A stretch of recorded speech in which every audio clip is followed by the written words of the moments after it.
He whispered it in the foyer. 3 hours later, I called my lawyer from his bathroom. By Monday morning, my son had been removed from the document he didn't know I had been holding for 9 years. Here is what actually happened. My name is Eleanor. I am 72. My husband Calvin died in 2016. My son Whitman is 46.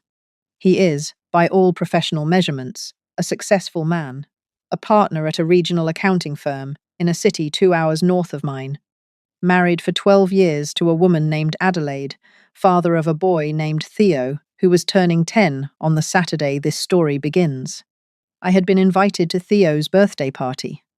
I had been invited the way I am usually invited to family events since Calvin died by text, late in the week, with the specific suggested arrival time of 1:30, so you can help with the cake. I had said yes. I had driven the 2 hours up. I had brought a wrapped gift, a hand-bound sketchbook with Theo's name embossed in gold on the front, because he had told me at Easter that he wanted to learn to draw. I had brought a tin of the lemon shortbread cookies I had been baking for 40 years. I had worn a soft blue dress and the pearl earrings Calvin had given me on our 30th anniversary. I arrived at 1:27. The driveway was full of cars I did not recognize. The front door was open. Adelaide's voice was coming from the kitchen, bright and a little high, the voice she uses when there are guests she wants to impress. I rang the bell out of habit. I stepped into the foyer. Whitman came down the staircase fast, faster than the moment called for. He stopped on the third step from the bottom. He looked at me. His face did the thing. His face has been doing for the last 3 years. A quick assessment, a calculation, the silent math of what does this look like to whoever is in the next room. He came down the rest of the way. He pulled me into a half hug, close enough that his mouth was near my ear. And he said, very quietly, "Mom, Adelaide's parents are here. They're a big deal. Don't tell anyone you're my mother. Not right now. Just be Eleanor, the family friend, please." He pulled back. He smiled. He said, in a voice loud enough for the kitchen, "Eleanor, so glad you could make it. Theo's going to love the gift." He walked past me into the living room. I stood in the foyer for what was probably 6 seconds and felt like 6 minutes. My hands were holding a sketchbook and a tin of cookies. The cookies were still warm. I could feel the warmth through the metal. I had wrapped them in a clean dish towel before I left the house, because Calvin had always said warm shortbread cookies were the best thing a person could bring to a birthday party. I want to pause here and ask you something honestly. If your 46-year-old son whispered into your ear, in the foyer of his own house, at his own son's birthday party, that you should not tell anyone you were his mother, what would you have done? I think most mothers would have walked back out the front door. I think a few would have started crying. I think a brave handful would have walked into the kitchen and announced, "Hello everyone, I am Whitman's mother, and I have brought cookies." I did not do any of those 3 things. I did something else. I want to tell you what I did, and then I want to tell you what I did 3 hours later, and why. What I did first was this. I smiled. I smiled, because for 60 years I had been smiling through moments like this one. I smiled the way women my age have been smiling at family gatherings since 1963. I walked into the living room. I set the sketchbook on the gift table. I carried the cookies to the kitchen. I introduced myself to Adelaide's mother, a woman in her 60s with very white teeth, a navy blazer, and a wineglass already in hand at 1:31 as Eleanor, a family friend. She shook my hand. She said, "Oh, how lovely. It's so nice when neighbors come to these things." I said, "It is." I noticed Adelaide watching me from across the kitchen. Her face was a careful blank. I noticed she did not correct her mother. I noticed she had been part of the arrangement. I went and sat on the couch. Before I tell you what I did 3 hours later, I need to back up, because the foyer whisper was not the first thing. The foyer whisper was the last thing in a line of small things, and the small things had been arriving for 3 years. It had started, I think, at Calvin's funeral in 2016. Whitman had given a eulogy. The eulogy had been about Calvin's career, His 31 years at the engineering firm, the patents, the bridges he had consulted on, the awards. The eulogy had not mentioned me. It had not mentioned the 43 years of marriage. It had not mentioned the house we had built, the son we had raised together, the small, ordinary architecture of two people loving each other through ordinary decades. The eulogy had been a resume, and the woman who had been Calvin's wife for 43 years had not been on it. I had thought, at the time, that he was nervous. I had thought, at the time, that grief makes people say strange things. I had thought, at the time, that he would say the things he had not said to me, privately, later that week. He had not. In the summer of 2017, Whitman had married Adelaide. Adelaide came from money, the kind of money that announces itself with restraint, the kind that talks about summers on the Cape and my father's firm and uses charity board as a verb. I had liked Adelaide at first. I had wanted to like her. I had taken her to lunch the month before the wedding and given her a small heirloom pin that had belonged to my mother, a little gold leaf with a freshwater pearl. Nothing valuable, but old and mine and given freely. Adelaide had thanked me. She had worn the pin to her bridal shower. I had not seen it since. In the fall of 2018, Theo had been 3. I had visited for Thanksgiving. Adelaide had introduced me, at the table, as Whitman's mom, Eleanor. She lives down in Lakeland. We don't get to see her too often. The framing had been correct, if a little distant. I had not minded. In the spring of 2020, during the pandemic, Whitman had called me less and less. He had said it was because of everything going on. I had believed him. Everything had been going on, for everyone. In the summer of 2021, I had driven up unannounced one Saturday. I had brought tomatoes from my garden. Adelaide had answered the door in workout clothes. She had not invited me in. She had said, "Eleanor Whitman didn't tell me you were coming. The house is a mess. Can we do dinner next weekend instead?" I had handed her the tomatoes. I had driven home. We had not done dinner next weekend. In the fall of 2022, Whitman had been promoted to partner at his firm. There had been a small celebration dinner at a restaurant in his city. I had not been invited. I had learned about it from a Facebook post a week later. Adelaide had tagged her own parents in the photograph. She had not tagged me, because I was not in the photograph.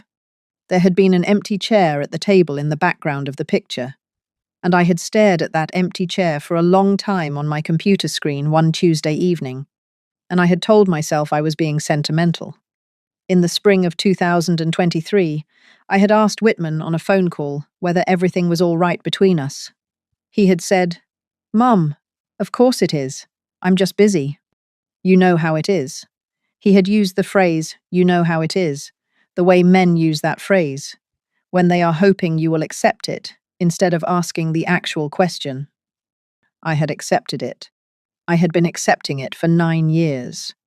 I had been accepting it because I had been holding a document since 2015, a document Calvin had asked me to hold, signed in the year before he got sick, and I had told myself that as long as I was holding the document, the relationship was still recoverable, that the document was not, in fact, the only thing left of the relationship, that I would never need to use it. The document was a trust. A revocable inter vivos trust.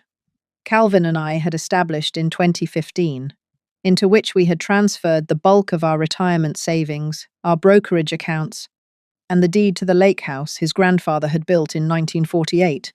The trust had 2 beneficiaries, Whitman and Whitman's eventual children. Calvin had been emphatic about the structure. He had said, at the time, in the lawyer's office, "Eleanor, if Whitman ever stops being a son, you may remove him from this. You may redirect everything to Theo when Theo arrives, or to charity. The trust is revocable for the duration of your lifetime. You are the sole trustee. Do you understand what I am giving you?" I had said yes. I had not, at the time, understood what he was giving me. I had been holding the document for 9 years. I had not yet used it. Today was Saturday. Theo was turning 10. My son had just whispered into my ear that I was a family friend. The document was about to do its first real work. The party was loud. There were 12 adults. There were 8 children. There was a magician who had been hired for the afternoon and who had a small, tense disagreement with Adelaide at 3 o'clock about whether his contract had specified 1 hour or 90 minutes. There was a cake from a bakery I had not heard of. There was champagne for the adults at 2 p.m., which was earlier than I had ever served champagne in my life. I sat on the couch. I watched. I did not introduce myself to anyone except Adelaide's mother. Adelaide's father, a tall man in a navy sport coat with a wine glass that was perpetually 2/3 full, walked past me 4 times without making eye contact. He had been told, I now understood, that I was the neighbour. Theo came over once. He was wearing a paper birthday crown. He sat down beside me on the couch and said, "Grandma, is the sketchbook from you?" I said, "Yes, sweet pea." He said, "I like the gold writing." I said, "Your grandfather and I used to talk about you learning to draw. He would have been very happy that you asked for one." Theo nodded. He squeezed my hand. He went back to his friends. He had called me grandma in front of the room. I noticed Whitman's face. I noticed it for 2 seconds. He had heard. He had not corrected the room. He had not done anything. He had simply looked at me quickly, the same calculation as in the foyer, and then looked away. At 3:47, I stood up. I told Adelaide I needed to use the bathroom. She said, "Use the one upstairs. The powder room is being used." I went upstairs. I did not use the bathroom. I went into Whitman's bathroom, the master bath off the bedroom. He shares with Adelaide, which had been a guest room the last time I had been in this house, and I locked the door. I sat on the closed lid of the toilet. I took out my phone. I called my lawyer. Her name was Beatrix. She had drafted the trust with Calvin and me in 2015. She had been waiting, I now understood, for 9 years. She picked up on the second ring. "Eleanor." "Beatrix, I'm at my son's house. I'm in his bathroom. I have about 11 minutes before someone notices I am gone. I would like to remove Whitman from the trust." She did not say anything for a long moment. Then she said, very quietly, "Eleanor, tell me what happened." I told her, the foyer whisper, the introduction to Adelaide's mother, the neighbour, the champagne at 2, Theo calling me grandma and Whitman not correcting the room. When I had finished, Beatrix was quiet again. Then she said, "Eleanor, I am going to ask you one question, and I want you to answer honestly. Is there any version of this conversation where you are going to call me on Monday and ask me to undo what we are about to do today?" I sat with the question. I sat with it for about 30 seconds, which is a long time in a locked bathroom at a birthday party. Then I said, "No, Beatrix, there is not." "Then, Eleanor, I am going to send you a document by email tonight. It will be the formal amendment to the trust. It removes Whitman as a beneficiary. It names Theo as the sole inheritor of his share, held in a subtrust until he turns 25. The trusteeship for Theo's subtrust will be my firm. Whitman will have no access, no information rights, no control. The amendment takes effect when you sign it.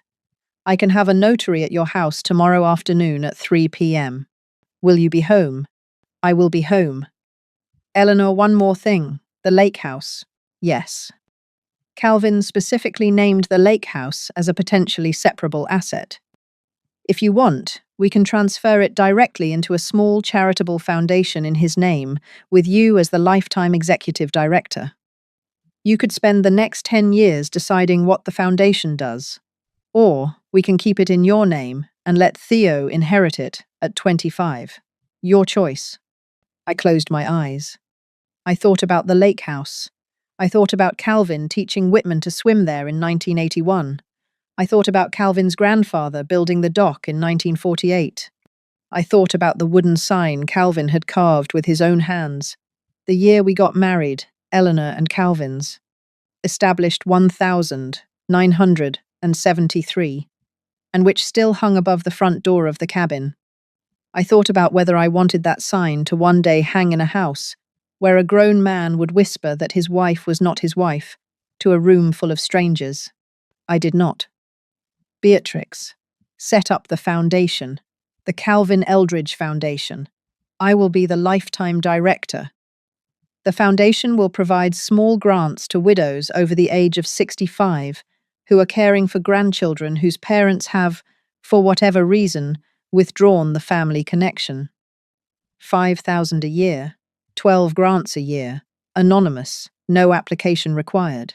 Identified by referral from local clergy. Make it Calvin's foundation. He would have approved. A small silence.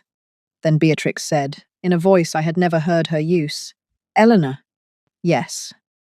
That is the most beautiful use of an asset I have drafted in 41 years. Beatrix. Yes. Calvin would have applauded. Calvin, she said, would have wept. We hung up. I sat on the closed lid of the toilet for another 2 minutes. I did not cry. My hands didn't tremble. I flushed the toilet so that the sound would suggest, to anyone passing in the hallway, that I had been doing what bathrooms are for. I washed my hands. I dried them on Adelaide's monogrammed towel. I went back downstairs. I sat on the couch.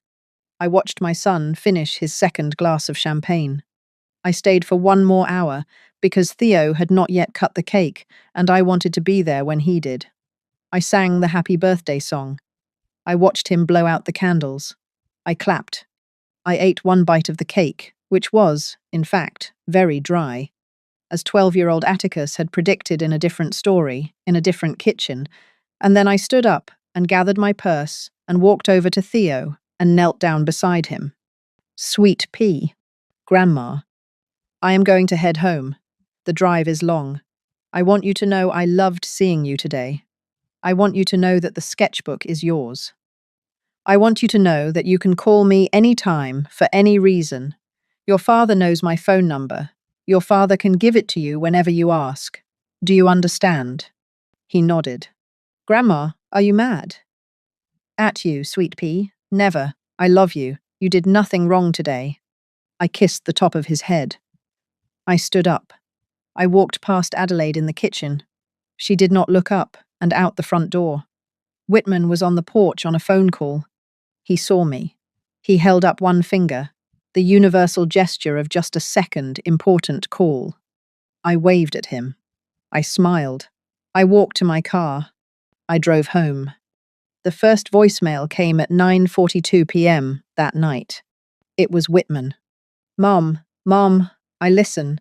I'm sorry I couldn't talk when you left. Adelaide's dad called and anyway, thank you for coming up today.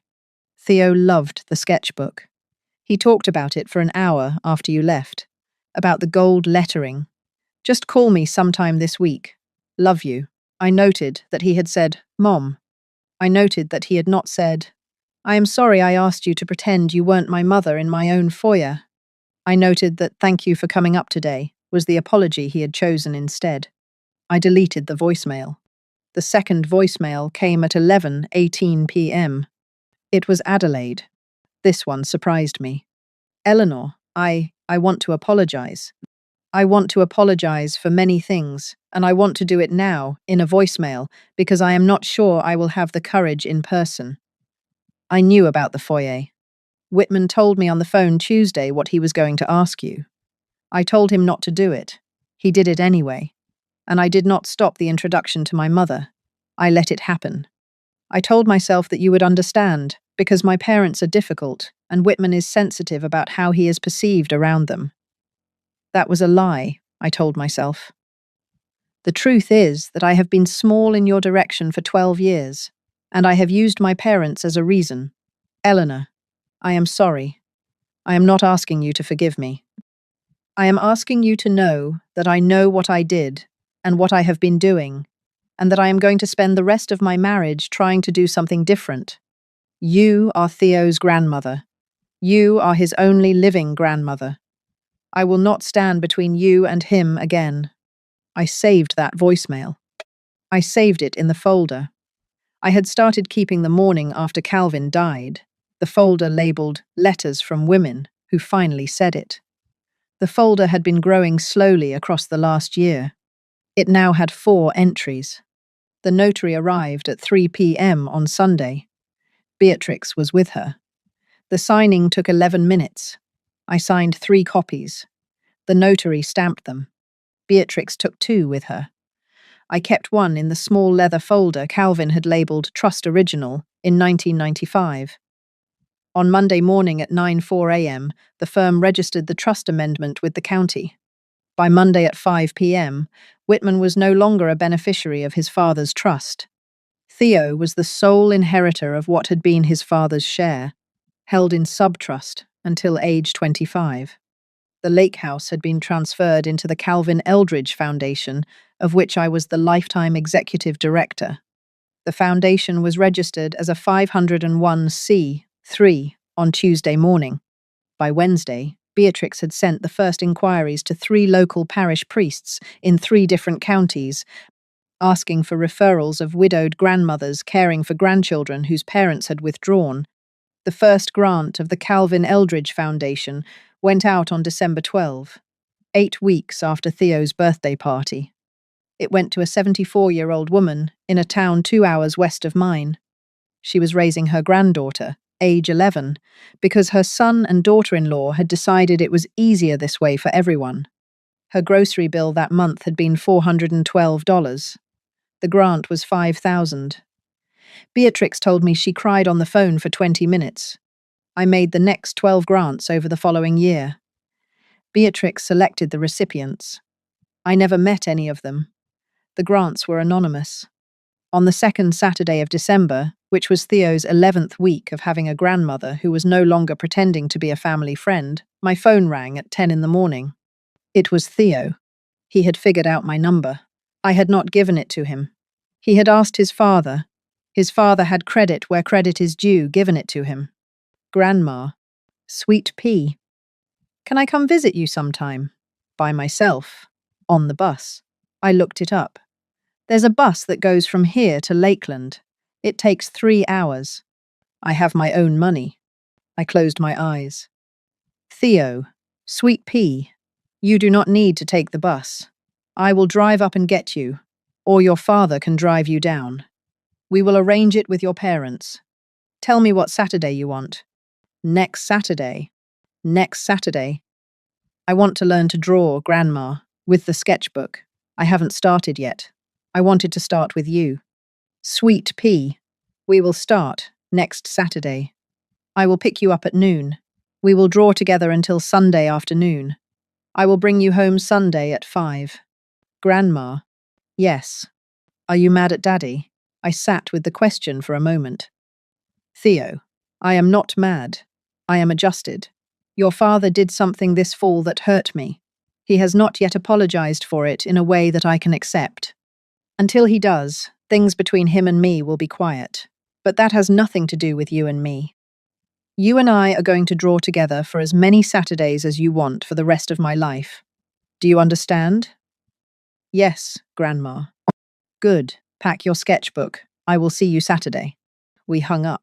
I sat at my kitchen table for a long time. Then I picked up the phone and I called Beatrix. Beatrix, I want to add something to the trust amendment. Yes, Eleanor. In Theo's subtrust, I want to add a clause. On the day Theo turns 18, he is to receive a letter written by me, sealed, dated today, explaining what happened on his 10th birthday and why his inheritance from his grandfather is held in trust for him separately from his father.